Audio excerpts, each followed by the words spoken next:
Bueno, en este segmento de Panorama vamos a charlar de cuestiones económicas.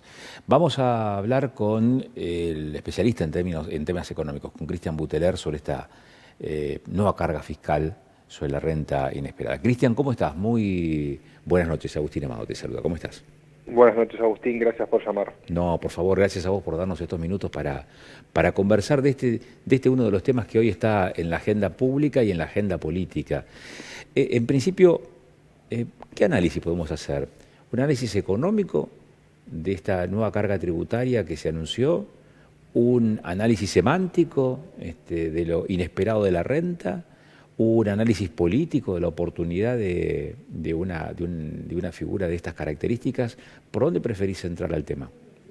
Y empecemos por el orden que marcaste, empecemos por lo económico.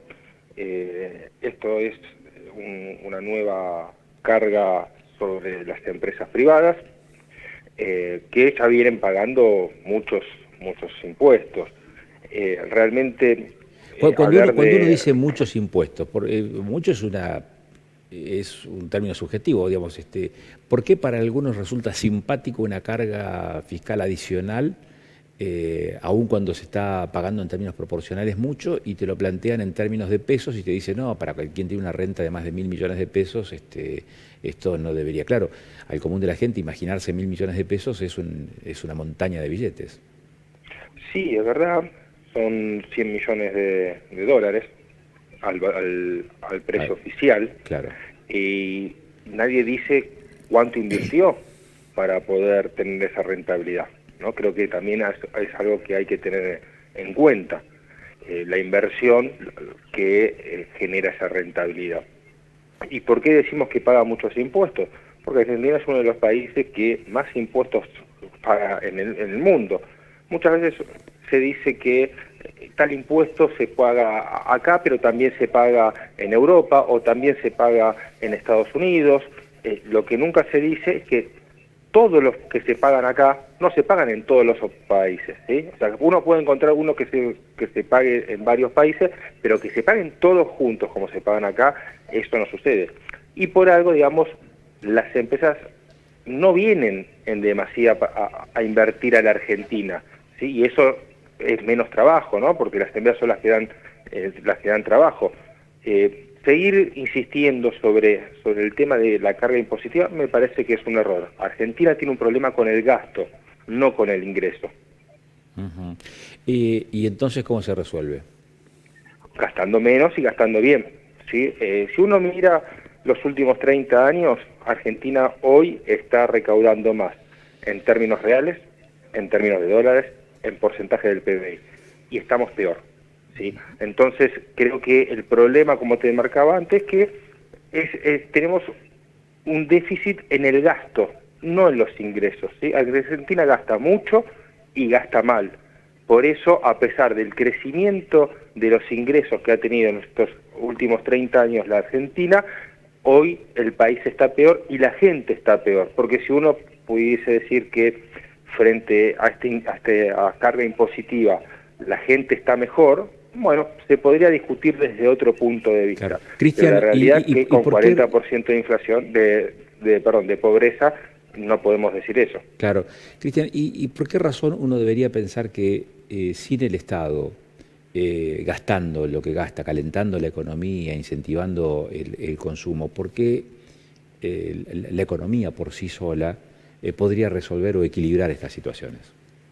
Podríamos ver qué es lo que ha pasado en los otros países que han aplicado esa política. Si uno podría ver qué pasó en Uruguay, qué es lo que pasó en los últimos años en Chile, con los problemas que tienen también, ¿eh? O sea, no existe el paraíso, cada país tiene sus problemas, pero creo que nosotros tenemos problemas mucho más básicos, ¿no? Que es, por ejemplo, el crecimiento de la pobreza. Ningún país tuvo tanto carga impositiva, tuvo tanto incremento en sus ingresos por ese tema, y está peor como estamos nosotros. Entonces, el mercado no resuelve todo mágicamente, ¿sí? Pero hemos demostrado que el Estado tampoco. Uh-huh. ¿Hay lugar para un esquema de concepción más liberal de la economía, o todavía más de Estado presente o más de un Estado interventor en los procesos económicos? Yo creo que hay lugar para un Estado más liberal, ¿sí? Yo creo que, yo no creo que el Estado tenga que retirarse absolutamente de todo.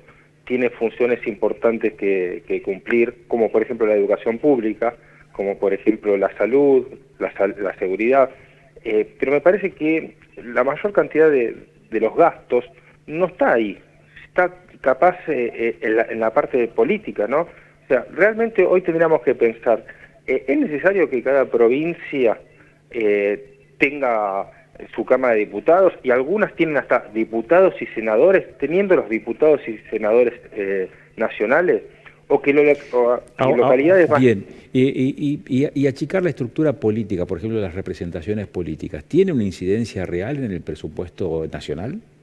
Tiene una incidencia, sí, obviamente. O sea, incidencia tiene, digo, pero ¿tiene una incidencia proporcionalmente importante en la composición del gasto público?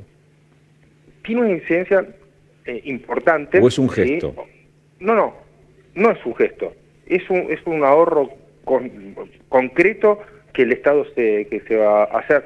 Obviamente no hay una sola cosa que pueda resolver todos los problemas. O sea, no es que nada más que con eso el Estado entra en equilibrio, pero digamos, tiene un peso importante dentro de la estructura del gasto de la Argentina, y también, digamos, es una forma de cambiar el rumbo, ¿no? Y apuntar a crecer desde el lado privado, sí, y no desde el lado estatal. Claro. Esto es casi, te diría, un análisis, una mirada más política, digamos, de este último anuncio, ¿no? de la renta inesperada. Y ese análisis semántico, ¿cómo se habla? ¿Cómo se puede tabular? ¿Cómo se puede conceptualizar? ¿Cómo se puede definir la esperabilidad de una renta, lo esperable de una renta, o lo inesperable? Bueno, necesitamos ver cuál es la letra de la ley, ¿no? que tienen que presentar. Hay que recordar que este tipo de modificaciones de impuestos tiene que pasar por el Congreso. Entonces ahí tendrán que definir qué es inesperada, qué sectores se le va a apuntar con esto.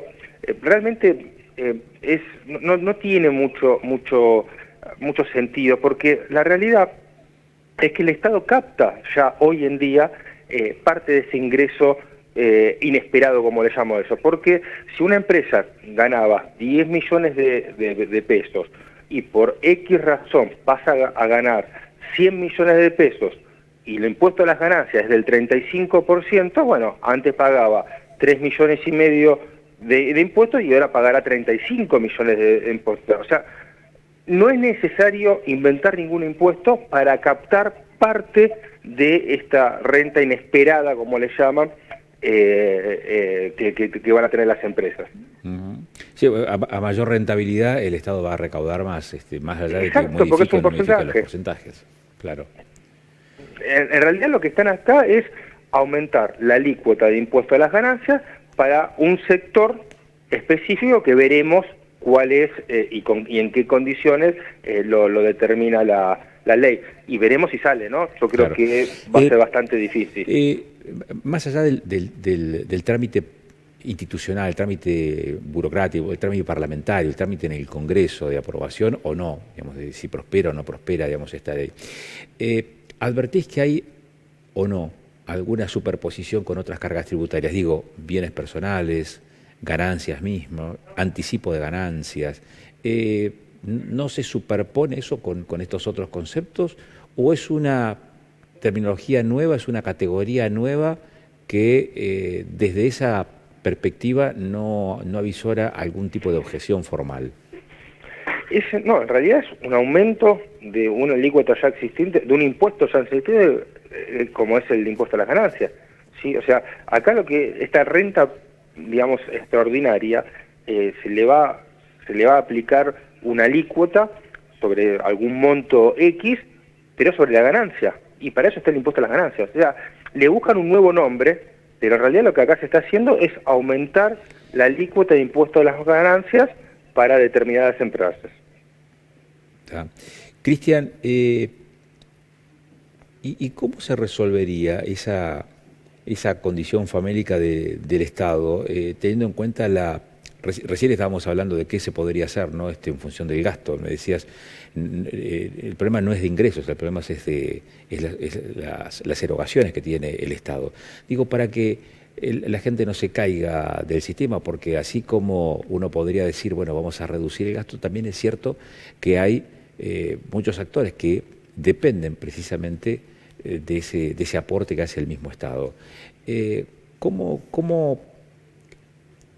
se logra esa transición sin generar un descalabro? Y hay que incentivar la creación de empresas privadas, ¿sí? Que traen empleos privados. Acá lo que debería hacer el gobierno es un trabajo a largo plazo. Esto no podemos pedir lo que se haga de un día para el otro porque realmente no funciona así. Pero bueno, el Estado debería convocar, por ejemplo, a las asociaciones empresarias y ver qué es lo que necesitan cada una en su rubro para poder ampliar, ¿sí? Su actividad o ampliar la cantidad de empleados y demás. Es un trabajo que va a llevar mucho tiempo porque también es necesario capacitar a la gente, no es algo sencillo realmente, pero algún día hay que empezar. Porque claro, de la manera que vamos, desgraciadamente, estamos cada vez peor. Y las respuestas que a veces busca la política son, casi te diría, como los programas de televentas, de compre ya, ¿no? Y los resultados que se esperan tienen que ser de manera inmediata. Y esto que estás planteando no se va a ver de un día para el otro. Me imagino que eso genera un nivel de ansiedad y de angustia también por los plazos, pero al mismo tiempo por la incertidumbre que plantea hacia adelante. Exacto, y desgraciadamente la política tiene la visión, el largo plazo de la política es la próxima elección. Y realmente con elecciones cada 2 años, que me parece bien que haya elecciones cada 2 años, pero con esa visión, con ese horizonte, es muy difícil hacer cambios profundos como necesita la Argentina, que se hacen a largo plazo. También es cierto que entre los economistas tampoco hay posiciones unívocas con respecto a este tema y hay quienes defienden, digamos, este tipo de estructura. De hecho, tenés un ministro que está anunciando una carga tributaria. ¿Cómo se entienden entre economistas cuando se hablan de estas temáticas, Cristian? Bueno, obviamente hay distintas orientaciones, hay distintas ideologías, algunos defienden unas y otros otros. Lo que hay que ver son los resultados. Si los resultados, digamos, de cualquier ideología, de cualquier orientación, son positivos, sigamos para adelante, no importa qué es lo que planteen, ¿sí? Ahora, el problema es que acá estamos planteando consecutivamente una orientación que desgraciadamente nos hunde cada día más. Entonces, no hay problema que haya diferencias, ¿sí? Acá lo importante es aplicar lo que da resultados. Cristian, te agradezco mucho la gentileza de acompañarnos en estos minutos y darnos este tiempo como para charlar de estos temas, de la renta inesperada, de la economía y también del gasto del Estado. Muchas gracias. No, por favor, gracias a usted y que tengan buenas noches. Gracias, que termines bien el día. Cristian Butterer es economista. Con él charlamos respecto de este tema que se ha instalado en la agenda reciente a propósito de la necesidad imperiosa que tiene el propio Estado de o hacerse de recursos, de financiamiento para poder afrontar sus compromisos, o esto otro que planteaba Cristian y que no está en el discurso oficial y es el de la contracción del gasto. Ahora, claro, esto también tiene una mirada política, esto también tiene una mirada institucional, esto también tiene otro tipo de mirada que está más relacionada con el tipo de decisiones que se van tomando y con los movimientos que se están dando en el tablero político. Es la razón por la que estamos nuevamente en contacto con Alejo Pacetto, que es politólogo. Digo nuevamente porque estuvimos con Alejo hace unas semanas atrás aquí en el piso. Alejo, ¿cómo te va? Muy buenas noches. Agustín Amado te saluda. Agustín, ¿cómo andás? Buenas noches. Bien, buenas noches. ¿Qué me podés decir de esta interna en el partido gobernante o en el frente gobernante, el frente de todos? ¿Quién sale mejor o peor parado de esta confrontación entre Alberto y Cristina, Alejo? La verdad que por ahora ninguno de los dos. Me parece que el que más está perdiendo en esta interna que se está viendo, que la venimos viendo hace tiempo, lo charlábamos la anterior vez que fui ahí al piso hace unas semanas, como decíamos, y que ya viene siendo arrastrada desde el año pasado. La verdad que es una interna demasiado extendida y que me parece que se hablan solamente entre ellos, le habla al núcleo duro de apoyo que tiene el oficialismo, o que lo tuvo por lo menos en su momento y que lo está comenzando a perder, y que, como ya venimos advirtiendo hace tiempo, a los únicos jugadores que puede llegar a favorecer, no creo en gran medida, pero que sí lo favorece, son algunos jugadores externos, tanto el oficialismo como la oposición, que también tiene internos, obviamente. Como politólogo que sos y como analista de esa realidad política, te cuento, hace algunos años atrás, varios años atrás, era el siglo pasado, un veterano dirigente político rionegrino decía, y replicando a algún teórico de la comunicación, no importa si hablan bien o mal, lo importante es que hablen de uno. Este hecho de que es el frente de todos el que está en el centro de la escena, ¿qué tan beneficioso o no tanto es en todo caso? Digo porque se sigue hablando digamos, de las características que hoy tiene la fuerza que gobierna. Sí, pero no se está hablando de cuestiones positivas, no se está hablando justamente de hechos concretos de gestión, y no se está hablando de políticas públicas en concreto o en efectivas, o de perspectivas de salir de la crisis económica o de que haya una mejoría para la sociedad. Lo que se está hablando es justamente de la interna, que no pasa por ese lado. Obviamente tiene que ver con algunas decisiones de corte macroeconómico, porque también el ministro de Economía está en el centro de la escena y tiene mucho que ver con los cruces que hay entre los dos sectores mayoritarios de la coalición, pero me parece que no es a toda costa que se tiene que estar hablando del oficialismo, o si se tiene que estar hablando, se tiene que estar hablando de otra cosa, de una épica de gobierno, de una mística de gobierno, de políticas públicas concretas, y no es eso de lo que se está hablando de los dardos que se están tirando entre los dos sectores y a ver quién puede, de alguna manera fue tu pregunta disparadora, ¿no? Digamos, no beneficia esto a ninguno de los dos. Si no los beneficia, ¿los perjudica? Sí, totalmente. Es lo que digo, me parece que los va a perjudicar. Ya se vio un poco en lo que fueron las elecciones pasadas, que la performance electoral del gobierno no fue la que esperaba, y no hubo un cambio de rumbo. No dijeron, bueno, a ver, congelemos las internas, por lo menos hasta que sea el momento de que se disputen justamente estas internas en instancias electorales. No, bueno, sigue, digamos, todas las semanas pasa algo nuevo que sigue haciendo, digamos, como que estira un poco más o corre un poco más el límite de las diferencias tanto entre el cristinismo como el albertismo.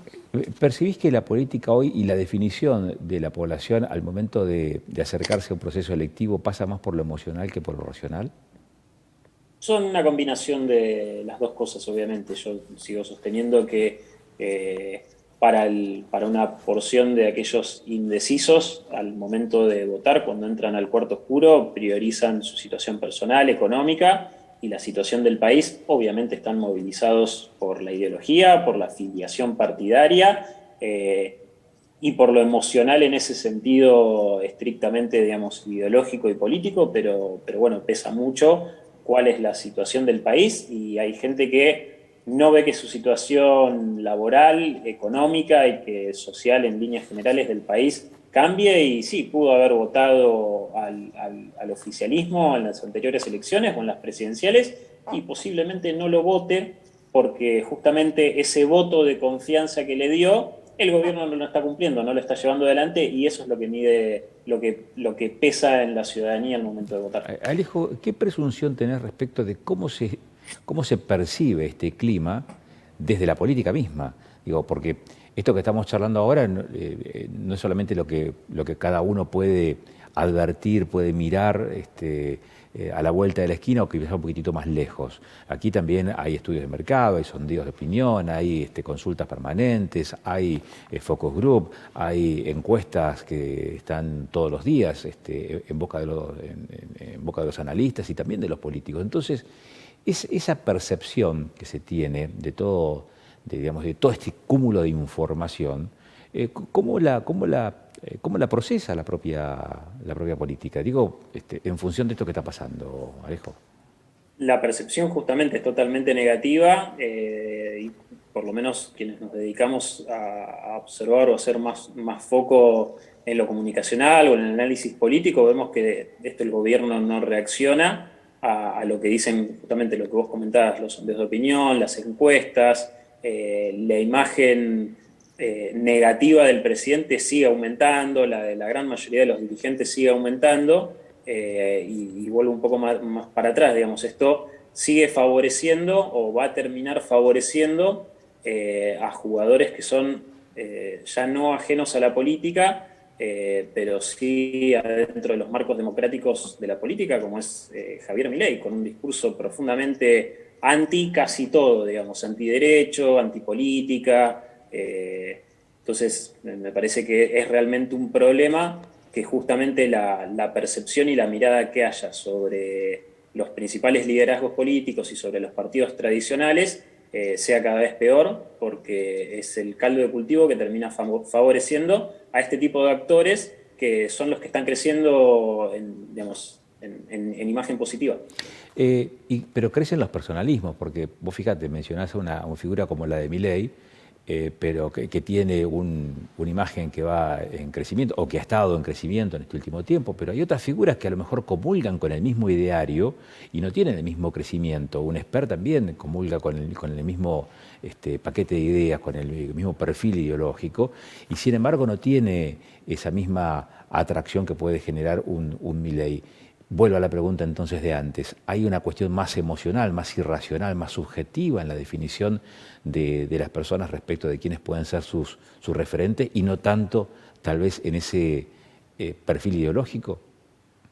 Creo que en el caso de lo que vos decís de Milei y Spert, la diferencia es que, digamos, o lo que yo veo como fundamental es que el personaje Milei tiene una penetración y logró tener una penetración muchísimo mayor en los jóvenes, y si bien obviamente él fue candidato por la capital federal y el caso Spert, si no me equivoco, por la provincia de Buenos Aires, bueno, no dejan de ser puntas importantes que le permiten y que le van a permitir tener una trascendencia nacional. De hecho, están conformándose el Partido Liberal acá en Neuquén y en otras provincias que vienen en crecimiento. Entonces, sí, esos personalismos, digamos, terminan haciendo la diferencia. ¿Es una característica de la política argentina, la de los personalismos, Alejo? No, la política. No, digo la política porque vos fíjate que hemos tenido personalidades de la política que han marcado una impronta muy fuerte en este siglo, en el siglo pasado, en el anterior, para nombrar algunos casos. Sí, pero no es solamente en Argentina. Rosas, Roca, Irigoyen, Perón, Néstor Kirchner, Alfonsín, digamos, y si lo traes al territorio local, los APAC en su momento, ¿no? Como que la política gira en torno a los personalismos. Sí, bueno, los liderazgos están encarnados en una persona, sea un hombre o una mujer. Podemos hablar a nivel internacional de Lula da Silva, Dilma Rousseff, Chávez, Evo Morales, Correa, Macron, Angela Merkel. Obviamente la cara visible justamente de los procesos políticos está encarnado en personas. Por eso, sí, obviamente nosotros por ahí hacemos foco en nuestro país, pero es algo que pasa en todo el mundo, obviamente. Putin en Rusia, digamos, sí. Mao en su momento en la China, Stalin, digo, ejemplos no sobran, pero sí, los procesos siempre tienen que ser encabezados por alguien. No quiero despedirte sin antes hacerte una consulta. ¿Qué ves hacia adelante? En el corto y mediano plazo. Digo, hablando las próximas semanas y lo que resta del año. Un panorama bastante complicado porque, insisto, que el gobierno no está encontrando el rumbo, y si bien queda un tiempo considerable para las elecciones, veo que está cada vez peor y que si no logra salir de manera más o menos aceptable en el corto plazo, digamos, de correrse de esta interna y de tratar de hacer algo, de gestionar esta crisis, que ya no es la crisis, ya no es solamente, bueno, podemos hablar de un poco, se dejó la crisis de la pandemia, pero sí la crisis económica, veo un panorama realmente complicado. Alejo, te agradezco mucho la gentileza de darnos estos minutos. Muy amable. Por favor, a vos. Hasta luego. Hasta luego. Alejo Pacetto es politólogo. Con él hablamos de la interna hoy en la fuerza gobernante, en el frente de todos, ¿no? Y estos encontronazos que se han venido evidenciando cada vez con mayor vehemencia entre las dos referencias que tiene esa fuerza gobernante, que son las principales figuras del poder, tanto el presidente como la vice. Y cómo esa confrontación pone, digamos, el tema en el tapete, pone esta temática en boca de todos, en la consideración de los analistas, pero también de la gente común. El tema está hoy presente en la mesa de café entre amigos, en la discusión tal vez familiar, en una reunión entre empleados de una empresa o de trabajadores de un comercio. Digo, estas cuestiones están hoy presentes en esa discusión, en ese debate, tratando de entender qué es lo que pasa y tratando de entender también, o de prever también, qué es lo que puede ocurrir en el corto y en el mediano plazo, teniendo en cuenta precisamente esos chisporroteos que también uno podría llegar a decir, bueno, quizás sea una forma de despegarse de un resultado que hoy se advierte como adverso en una próxima contienda electoral desde la perspectiva del oficialismo actual, quiero decir, ¿no? Entonces, marcar esa distancia, marcar ese alejamiento, quizás plantee esta posibilidad, ¿no? De no utilizar un término fuerte, no lo quiero usar, no es no responsabilizarse, digamos, de un derrotero económico, sino simplemente de decir, bueno, aquí no, con esto yo no comulgo, pero aunque forme parte de esa estructura de gobierno, esto no es lo que yo creo. Quizás sea esa una de las explicaciones también de estos chisporroteos que, como te decíamos, están dando en la fuerza gobernante. Que por un lado tenés el peso específico, el peso político, el caudal de votos digamos, en el Congreso, y tenés el bastón y la banda presidencial, digamos, en la Casa Rosada, que es el otro, es la cuestión institucional, la cuestión formal. Entonces, la discusión está hoy, digamos, muy presente, y se relaciona, por ejemplo, con esta nueva carga tributaria también, que es lo que fuimos hoy charlando aquí en el piso. Hoy desde la Casa Rosada se dice, bueno, necesitamos mejorar los ingresos, ¿cómo lo hacemos? Y tenemos que incrementar los tributos, hay que mejorar la ecuación financiera de la administración pública. ¿Y cómo lo vamos a mejorar? Y bueno, equilibrando gastos con ingresos. Bueno, vamos a equilibrar los ingresos o vamos a aumentar los ingresos, y cómo lo haremos esto a través de un tributo. Pero claro, esa decisión la puede impulsar el Ejecutivo, pero la tiene que tomar el Congreso. Y en el Congreso está la otra parte, ¿no? La otra cara de la moneda. ¿Qué puede pasar allí? Se define o se empieza a definir en diputados, ¿no? Cualquier trámite que implique una modificación o la creación de una carga tributaria en la Argentina es una decisión del Congreso, y la discusión empieza por la Cámara Baja. Esto lo define la Constitución Nacional. Pero también es una decisión política esta. Es una decisión política que está relacionada con esto, es decir, bueno, ¿cómo vamos a equilibrar la ecuación económica? Podría haber un camino, dos caminos, tres caminos distintos. Uno es vamos a mejorar los ingresos. Otro podría ser el que hoy mencionaba más temprano Cristian Buteler, deberíamos bajar las erogaciones, deberíamos bajar el gasto público, sería básicamente lo... Y el tercer camino, la tercera posición es decir, bueno, juguemos con las dos alternativas estas. Mejoremos los ingresos, atemperemos un poco también los compromisos financieros que tiene el propio Estado. Pero hay algo que es cierto. Hay procesos históricos que se dieron en la Argentina y que hicieron que el país prosperara, progresara, que fue cuando estuvo quizás la actividad de los particulares, de los privados, en el centro de la escena, y generó el único momento en la historia argentina, el único periodo largo, extenso, casi medio siglo de la historia argentina, en donde hubo crecimiento, desarrollo, inversión, al punto tal de que el país llegó a ser a visorarse como una potencia en términos económicos, se la denominó hasta al finalizar ese periodo como el granero del mundo. Fueron 50 años casi ininterrumpidos de crecimiento, fueron desde 1880 hasta 1930. El tema es interesante para tratarlo con los historiadores y también con los economistas.